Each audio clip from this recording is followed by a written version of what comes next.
దీనికి ముందు షాట్ చూస్తుంటేనే ఈ షాట్ మీకు అర్థమవుతుంది. అబ్బబ్బబ్బా! చూస్తుంటేనే ఎంత బావుంది కదా! నోట్లో నీళ్ళు ఊరుతున్నాయి. ఇదైతే పన్నీర్ వెజ్ బిర్యానీ. నేను ఫస్ట్ టైమ్ ట్రై చేసినా కూడా ఎక్సలెంట్ కుదిరింది. నేనైతే 100% ష్యూర్ చెప్తున్నా నేనైతే హోటల్ పెట్టుకోవచ్చు ఇదే రెసిపీని నమ్ముకొని. అసలు ఈ పంజాబ్‌లో సౌత్ వాళ్ళ ఫుడ్‌కి మంచి డిమాండ్ ఉంటది. అదొక కథలేండి. అదైతే పక్కన పెట్టేసేయండి. ఇక్కడైతే చూసేయండి నేను ఎలా చేస్తున్నాననేది సేమ్ అండి చికెన్ బిర్యానీకి ఎలా దమ్ పెట్టుకుంటామో అలాగే. ఈ బియ్యం ఉడికిన 70% ఉడికినటివి ఇట్లా లేయర్ లేయర్‌గా ఏసేసుకొని దాంట్లో రెడ్ ఆనియన్స్, పుదీనా, కొత్తిమీర పైన కొంచెం గరం మసాలా ఖచ్చితంగా చల్లాలి. ఎందుకంటే రైస్ ఫ్లేవర్ పట్టుకోవడానికి కొంచెం కలర్ ఏసుకునాలి. Food colour. తర్వాత ఘీ ఇలా ఏసి దమ్ అయితే పెట్టేసినాను నేను. ఇదైతే హై ఫ్లేమ్‌లో 5 మినిట్స్ పెట్టిన. తర్వాత సిమ్‌లో పెట్టి ఓన్లీ 15 మినిట్సే ఉడికించిన. ఎక్కువ ఉడికివ్వలేదు. 15 మినిట్స్ తర్వాత చూస్తే నా దమ్ బిర్యానీ అయితే ఎలా వచ్చిందనేది చూసేయండి. చూడండి.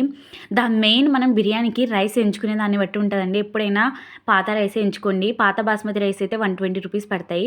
వీడియో నచ్చితే లైక్ చేయడం మర్చిపోవద్దండి.